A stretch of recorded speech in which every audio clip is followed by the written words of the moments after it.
Honnêtement, on en voulait un peu plus.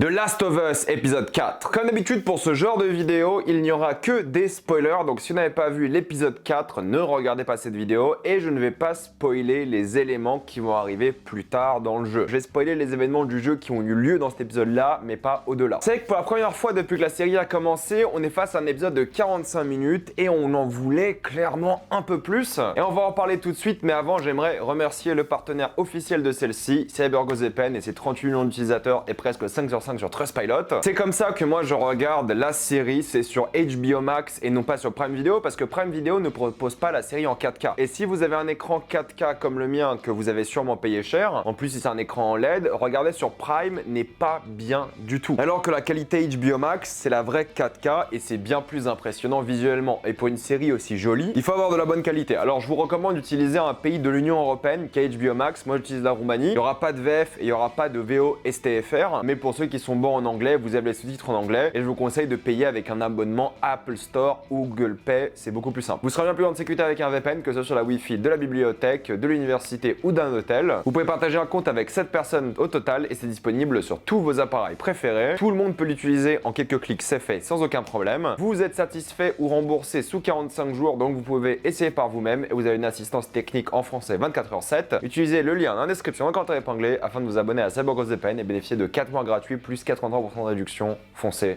sur l'offre. C'était l'épisode le plus court de la série avec 45 minutes. Un autre épisode sera pas très loin de cette durée, mais il faut savoir que cet épisode-là est coupé en 2 actes. Vous avez bien remarqué que chaque épisode c'est un acte. Celui-ci c'est 2 actes différents et c'est pour ça qu'on dirait qu'il s'est achevé un peu trop vite parce que la suite va arriver normalement très bientôt. D'ailleurs la suite arrive ce vendredi et non pas lundi prochain. En France ça sera samedi matin normalement. Donc la critique arrivera de mon côté samedi matin aussi. Samedi midi, je sais pas, ça dépend à quelle heure je me réveille. Laissez-moi dormir, je me réveille tôt déjà. Mais blague à part, donc le prochain épisode arrive samedi et ça sera la conclusion de cet épisode là. Ensuite l'épisode 6 sera un nouvel acte, le 7 aussi normalement, 8 à 9 pareil. Je pense que c'est les 2 seuls épisodes de la série qui sont vraiment liés et c'est pour ça qu'en fait on est un peu frustré parce qu'on a l'impression qu'on n'a pas assez vu. 45 minutes ça passe très très vite, si t'enlèves le générique et les crédits à la fin c'est genre 42 minutes et ça raconte pas mal de choses certes et c'est des choses importantes mais c'est que t'es un peu frustré quoi, tu te dis c'est la fin déjà. Mais bon l'épisode de la semaine prochaine, enfin de cette semaine techniquement, va durer 59 minutes donc ça sera un gros épisode. Premier épisode sans flashback, je pense que c'est un peu la fin pour le coup, on parle pas du tout de l'infection, là c'est fini, c'est un épisode qui se concentre sur les humains. J'aime beaucoup le fait qu'on passe pas mal de temps en voiture dès le début, dans les jeux c'était beaucoup moins présent et là on a vraiment ce sentiment dans la série de voyage, c'est super important parce qu'on voit plein de décors différents, on voit ce monde complètement isolé, vide, je trouve que les visuels sont très beaux, sont très froids, on se rapproche de l'hiver évidemment, le fait de montrer le monde vide comme ça, je trouve que c'est extrêmement intelligent et ça remet les choses en perspective. La musique est toujours géniale et j'ai vu des gens déjà se plaindre sur les réseaux ce matin que la violence était cachée. La violence dans cet épisode-là n'est pas cachée, surtout une scène précisément où un homme se fait tuer par Joel. On ne voit pas Joel le tuer avec le couteau. C'est pas parce que la violence ne doit pas être montrée dans l'épisode, c'est juste qu'en fait on prend le point de vue d'Ellie qui n'est pas censé voir ça, tout simplement. Ça s'arrête là. Il y aura de la violence dans la série, il y en a déjà eu, il y en a suffisamment, vous inquiétez pas. Et j'aime bien les trucs un peu plus techniques auxquels tu penses pas dans les jeux parce que dans les jeux tu les vis pas forcément, mais c'est évidemment le kit de cuisine. Joel doit se balader avec un kit pour se faire facilement à manger, le sac de couchage et toutes ces choses-là qu'il a dans la voiture, qu'il a pris dans le précédent épisode de la maison qui avait tout, mais c'est important de voir justement le quotidien que t'as pas dans les jeux et ça c'est bien encore une fois parce que ça montre l'adaptation. Il y a pas mal d'humour, d'ailleurs c'est l'une des choses les plus importantes dans cet épisode là, c'est que pour la première fois les personnages rigolent, on en parle après. Mais cet épisode là est concentré sur les humains que pour l'instant on n'a pas énormément vu, en tout cas on n'a pas vu d'humains méchants. Il y a évidemment le même livre de blagues et les mêmes blagues que dans le jeu que Ellie raconte et t'as toute une scène qui est tirée du jeu et c'est là que je me suis rendu compte d'un truc, c'est qu'en fait j'en avais un peu marre de voir les mêmes scènes que dans le jeu. C'est pas que j'aime pas mais en fait le précédent épisode était tellement bien que maintenant je me dis que copier le jeu c'est la chose simple à faire. La scène en voiture au début c'est littéralement mot pour mot celle du jeu. C'était quand même bien mais quand t'as joué au jeu cette scène là je sais pas elle ressort un peu du tas parce que dans la série ils ont souvent copié des scènes et là vu que c'est une scène humoristique je trouve qu'elle fait un peu moins organique, un peu moins naturelle. Je sais pas comment l'expliquer mais je trouve que ça faisait genre cahier des charges plus qu'autre chose cette fois-ci. Ce qui est quand même faux parce que dans les précédents épisodes bah c'était tout aussi copié des jeux. Mais là pour la première fois je me suis dit ah j'ai envie de voir quelque chose de nouveau. Et le pire c'est qu'en fait il y a une scène qui dans le jeu qui est super stylée. Ils ont pas pas repris dans la série. T'as une phrase dans le jeu quand t'as Joel qui voit cette personne blessée. Joel dit en anglais « He ain't even hurt » et il fonce sur le mec. Là, Joel répond juste à Ellie et il répond « Est-ce qu'on va l'aider ?» et il dit non. Et t'as pas ce côté où Joel se rend compte qu'il est pas blessé. Il sait qu'il est pas blessé évidemment, mais la phrase dans le jeu, je trouve qu'elle était vraiment puissante et donnait un aspect vraiment plus viscéral à Joel qu'on n'a pas ici dans la série, qui aurait été intéressant de copier. Les blagues sur le magazine de cul et tout, c'est rigolo, d'accord. Le journal de blagues aussi, c'est important. Mais c'est vrai qu'ils ont pris les trucs faciles et mignons, mais ils ont pas pris la phrase pour moi qui représentait vraiment bien le personnage de Joel. Évidemment, je chipote, hein, je me plains pas, mais pour la première fois depuis le début de la série, je me suis dit ah, ça passe moins bien que d'habitude. Par contre, toute la suite de l'épisode, ou quasiment toute, est inventée. Mais il y a la même musique que dans le jeu et je trouve qu'elle rend vraiment bien. Par contre, encore une fois, la musique jouait encore lorsque l'accident de voiture arrive. Là, la musique s'arrête avant. Et ça, c'est pas très grave. Je trouve que ça fait quand même une belle scène. Et tout le délire par rapport au flingue qu'a Ellie n'est pas fait de la même manière dans les jeux, mais c'est similaire et je trouve ça plutôt bien fait. Et j'aime bien voir Ellie pour la première fois faire du mal à quelqu'un, même si c'est pas vraiment la première fois. Avant de parler des personnages principaux, j'ai envie de parler un peu des autres. Premièrement, il y a Kathleen qui est un nouveau personnage qui a été inventé, qui représente un peu cette nouvelle communauté et cette leader de cette communauté plus que tout, qui a un sang-froid cruel. Hein. Elle tue la personne qui l'a aidé à naître, mais surtout, je trouve que c'est intéressant parce qu'on sait pas vraiment si c'est Fedra ou pas. De ce qu'on a compris, c'est pas réellement Fedra, mais c'est une communauté qui cherche les gens qui ont détruit la Quarantine Zone. C'est ce qu'ils disent dans le podcast de Last of Us, c'est que c'est Henry et Sam qui ont fait que la Quarantine Zone n'est plus occupable. Et du coup, ils les recherchent pour se venger et les capturer et sûrement les tuer. Mais ça personnage intéressant parce qu'elle a évidemment, comme je l'ai dit, sang-froid et elle représente justement une communauté. Ça montre que c'est moins manichéen que prévu et surtout, j'aime beaucoup que lorsque ces bandits se font tuer, bah ils sont tristes. C'est-à-dire que c'est sûrement des amis que Joel dans cet épisode-là tue et c'est exactement ce qu'on vit un peu dans le deuxième jeu par exemple. Lorsque tu tues des méchants dans le jeu, leurs amis vont crier leur nom et ça les rend vachement plus humains. Et là, Joel, pareil, tue quelqu'un et la personne réagit et est triste, elle veut se venger. Et ensuite, évidemment, elle prie pour survivre et pour pas se faire tuer. J'aime bien voir ce côté beaucoup plus humain à la chose, beaucoup moins manichéen. C'est pas que des méchants, ils ont des raisons d'être méchants, c'est compréhensible. C'est autant des méchants que le personnage principal. Ils sont civilisés, ils ont une société, ils ont une hiérarchie. C'est pas des sauvages, quoi. Pour ceux qui l'ont reconnu, il y a l'acteur qui joue Tommy dans les jeux vidéo qui a aussi un petit rôle dans l'œuvre avec sa barbe majestueuse. Et ce qui est intéressant, c'est qu'on les voit aller dans une pièce avec le sol qui tremble. On imagine que c'est un nouvel infecté. Pour ceux qui ont fait les jeux, vous savez ce que c'est. Pour les autres, je ne vais pas vous spoiler. Mais j'aime bien parce que ça rend cet infecté, je trouve, beaucoup plus inquiétant. S'il peut faire bouger le sol comme ça, c'est qu'il va être normalement assez colossal. Ça se voit que cet épisode-là, il est pas focus sur ces personnages-là et que c'est l'introduction. On va en voir un peu plus d'eux par la suite. C'est l'épisode où là, pour le coup, Joel et Ellie s'entendent bien pour la première fois. Ellie a ce moment un peu taxi driver dans le miroir au début, où elle joue avec le flingue et elle montre au fait qu'elle est capable de l'utiliser s'il faut. Ce que j'aime beaucoup au début de l'épisode, c'est que Ellie fait ses blagues à Joel au début et il ne veut pas rigoler. Tu vois qu'il a envie de rigoler, mais il a pas encore envie de le montrer. Et du coup, il garde son rire à l'intérieur. Et j'aime beaucoup cette phrase de Ellie qui demande à Joel pourquoi est-ce qu'on devrait sauver le monde. Et Joel lui répond tu n'as pas connu le monde. Parce que Joel est beaucoup plus pessimiste que Ellie et ça on le sait depuis le début. En fait, c'est la motivation par rapport à Tess surtout qui veut sauver Ellie et qui regagne un peu d'optimisme. L'alchimie entre les deux est fantastique et pour la première fois, bah tu vois qu'ils esquissent un sourire. Ellie n'a pas envie de parler de la personne à laquelle elle a fait du mal, tout à fait compréhensible. On en parlera plus tard dans la série, c'est sûr. Joel lui apprend plus ou moins à utiliser une arme et j'aime beaucoup le fait que Ellie sauve Joel. Joel a failli y passer. Et ça te pose plein de questions sur le passé de Ellie, qu'on verra normalement dans l'épisode 8. Et cette phrase assez cool sur le fait qu'en voiture, tu pouvais aller partout dans le monde, ou plus ou moins, et Joel dit qu'il n'est jamais allé nulle part. Ça montre à quel point il était quand même enfermé dans sa vie. Ça montre aussi à quel point il est perspicace. Quoi qu'il arrive, il dit qu'il va réussir à aller voir Tommy. D'ailleurs, il parle un peu du passé de Tommy. Comme on l'a appris dans le premier épisode, Tommy est un ancien militaire. Une opération Desert Storm extrêmement, on va dire, controversée dans l'histoire des États-Unis. On voit qu'il n'arrive pas à dormir. Le seul moment où il arrive à dormir, c'est à la fin de l'épisode, après avoir rigolé. Donc après avoir relâché un peu sa tension, son stress, il arrive à s'endormir. Erreur fatale, ils se font choper par les autres. Mais la première nuit, il est stressé, il n'y arrive pas. On voit qu'il est fatigué, il a du mal à monter certains étages. Ils disent dans le deuxième épisode qu'ils ont mal aux genoux. Évidemment, il se dope au café car il n'arrive pas à dormir. Et j'adore la phrase qui est la même que dans le jeu, hein. Il dit j'étais des deux côtés. Quand il parle justement du gars qui attaque les autres. On voit que Joel aussi a un passé beaucoup plus sombre. Ça induit qu'il a possiblement tué des innocents. Mais j'adore cette fin parce que pour la première fois, Joel rigole. Ça lui relâche le stress, ça lui fait vraiment plaisir. C'est un beau moment et une belle fin. Et il y a aussi cette histoire sur le fait que il entend pas bien d'une oreille et on voit qu'il est endormi sur la mauvaise oreille si je dis pas de bêtises. Donc j'aime beaucoup ça et j'aime beaucoup la fin aussi où tu vois un enfant avec un flingue. Ça fait évidemment penser à City of God. Mais tout ça pour dire et pour conclure que je trouve que c'est un bon épisode, le moins bon peut-être de la série parce que c'est celui qui explique le moins de choses, c'est celui qui avance le moins même s'il y a beaucoup de choses. Hein. C'est un bon épisode, je dis pas que c'est mauvais, hein. Mais c'est frustrant. C'est passé vite. T'avais presque envie de faire un double épisode. Tu as limite avoir un double épisode d'1h45 et avoir que 8 épisodes dans la série. Je trouve que ça aurait été bien meilleur et ça aurait été un énorme épisode. Là, l'épisode de vendredi va être génial, j'imagine. Ce sera 1 heure, ça va être bien. Mais là, c'est vrai que je suis un peu frustré et je m'attendais un peu plus. C'est loin d'être mauvais, c'est quand même encore très bien d'un point de vue des décors, de la mise en scène et tout, c'est top. Mais pour la première fois depuis 3 semaines, je regarde l'épisode et je me dis, oui, c'était cool, mais c'est pas l'épisode de l'année, quoi. Mais c'est juste que, voilà, faut juste baisser un peu ses attentes. Mais je pense que ça sera aussi le dernier épisode un peu mou de la série. Mais encore une fois, ne pensez pas que j'ai pas aimé cet épisode, je précise. Par contre, la musique qui passe dans le générique de fin est vraiment très cool et j'ai beaucoup aimé l'écouter après. Je vais m'arrêter là, mettez-moi dans les commentaires ce que vous avez pensé de cet épisode, l'avez-vous adoré ou détesté, tout ça dans les commentaires. Comme d'habitude, pensez à vous abonner à la chaîne pour plus de vidéos, mettez un j'aime, ça aide beaucoup la chaîne. Suivez-moi sur tous mes réseaux et avant de quitter cette vidéo, pensez à utiliser le lien dans la description et dans le commentaire épinglé afin de débloquer toutes les plateformes de streaming en toute accessibilité et sécurité. Tout ça pour 2,03€ par mois plus 4 mois gratuits. Foncez sur l'offre et moi je vous dis à la prochaine fois. Salut à tous.